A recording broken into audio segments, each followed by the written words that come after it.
Elizabeth Gordon, Geophysical Science Department. Okay, primarily it's used to indicate the amount of temperature increase that we observe all around the globe, average global temperatures.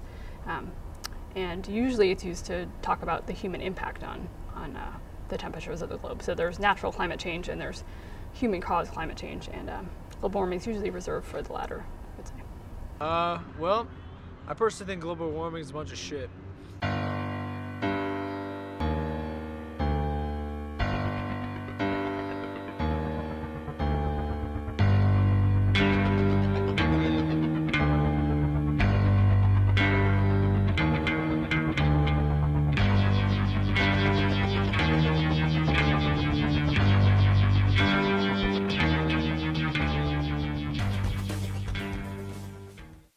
One word, complicated, I would say. Complicated? No. I know the Earth is going to get warmer in the next few years. I'm sorry. Say, well, the warming of the 20th century was due to greenhouse gases. Now, there are two man-made influences. The greenhouse gases, which I'm sure you've heard about, the contribution of those to the warming is given by blue, comparable to solar warming until the middle of the century, and then really starting to take off since then. And then a cooling effect due to air pollution, sulfate aerosols, a product of biomass burning and fossil fuel combustion. It's a cooling influence, and they've been getting stronger too. And so the explanation of this curve in rough terms is this warming in the early part of the 20th century is partially driven by solar and partially driven by the absence of volcanoes in that era.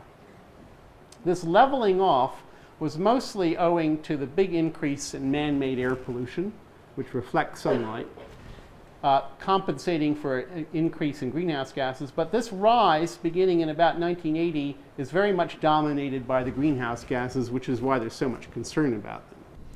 Well, you figure buildings are one. Buildings are about generate about a third of the emissions. Transportation generates a huge amount. So those are two big players where we can make significant impacts in the carbon dioxide emissions. Buildings have been built for years to be run on cheap oil. So nobody really cared in the old days about insulating really tightly and having extremely efficient heating systems and using renewable energy. And those are some tremendous opportunities for us to switch our energy generation from fossil fuel-based generation to renewables. The issue related to impact on the Earth and its ability to continue in the way that we're using it. So from the perspective of the running out of oil, the use of fossil fuels, the water supply, how we deforestation, all those issues kind of working together, and what that impact is going to be on humanity if we continue our current practices. You have like a little change in sea level vertically, and that transitions into a pretty wide range when you move on land. So yeah, I think it's already happening. We see sea level rise already. There are projections of what sea level rise is going to be like in 100 years. And estimates from the past have actually underestimated the amount of sea level rise, and so that's definitely a huge concern. And there are two factors I should point out. There's one, melting of ice on land, but there's also the fact that oceans, or water in general, expands when it warms up. And so if we increase temperatures, we increase the expansion of the seawater, and that also creates sea level rise. So it doesn't just require ice to melt. Even if we had no ice, we would be increasing sea level with global warming. So pretty much, global warming is really scary, and I see shows on TV, and they're like, Antarctica is gonna melt and just like flood the Earth, and it's like the Aztec thing where 2012 the world's gonna blow up. And I'm a big fan of polar bears, and pretty much it's scary because I watch them on TV, and they're gonna be extinct, and we need those guys. They're awesome hunters, and polar bears are awesome, and global warming is a huge issue right now, and I think a lot of people don't acknowledge that. But that's pretty much what I have to say about it. I've always been really interested in the weather since I was a kid, so I've really watched the weather over the years, and I strongly believe that the frequency of intense storms is changing and that we're getting more of those. But even more importantly, the storms we get are more intense. So even if we didn't get any more, there's more dramatic variations in intensity. Harder downpours, stronger winds, more ferocious storms. A hurricane is almost a perfect Carnot engine.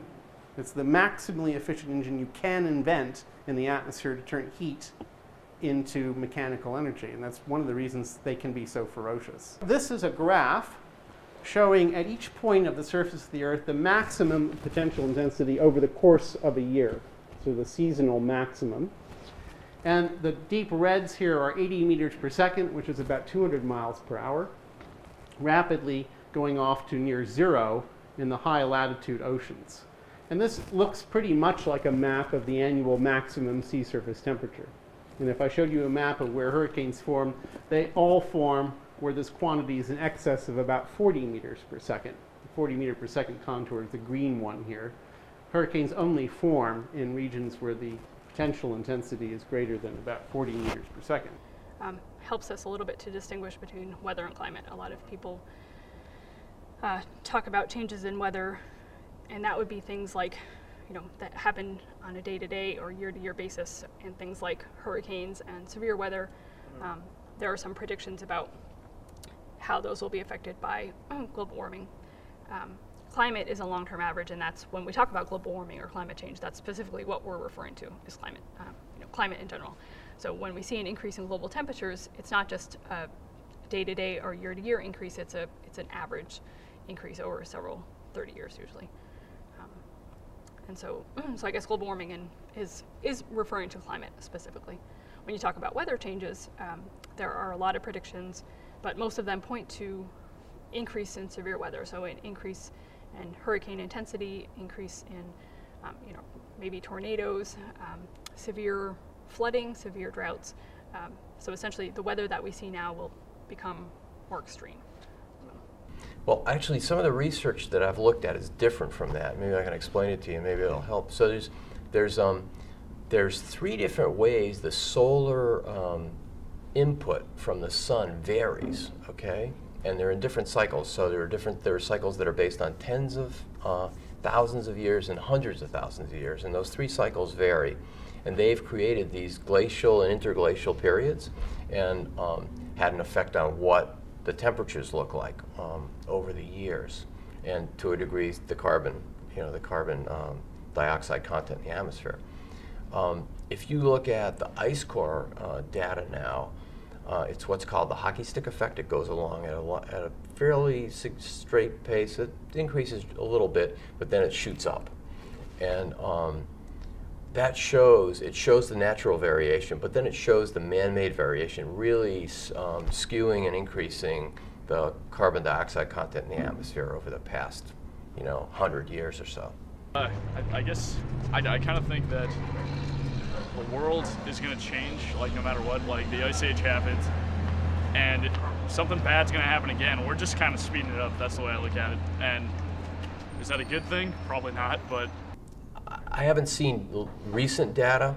I'd say we're probably, as far as trying to change what our emissions look like and working on emissions reductions and reducing our solid waste, we're probably in the upper third. I think there are a lot of actions that individuals can take to make simple change, but that simple change, because it's multiplied by all the students, faculty, and staff that work on our campus and that live on our campus, have some big impact. I don't think that there's a way to reverse it, but we can definitely slow it down. Some of the things that we've done put us in a good position in terms of making our reductions. Reducing the amount of fossil fuel combustion either through driving or the amount of electricity that's used, renewable energies like wind power, solar power, geothermal. So there are a lot of technologies that have been developed that have to be refined. I mean, I'm concerned about environmental issues, global warming, animals being endangered, extinct, that kind of thing. I mean, what kind of impact we can have is just, trying to, we have limited resources, so what can we do? We need to just rethink how we use energy.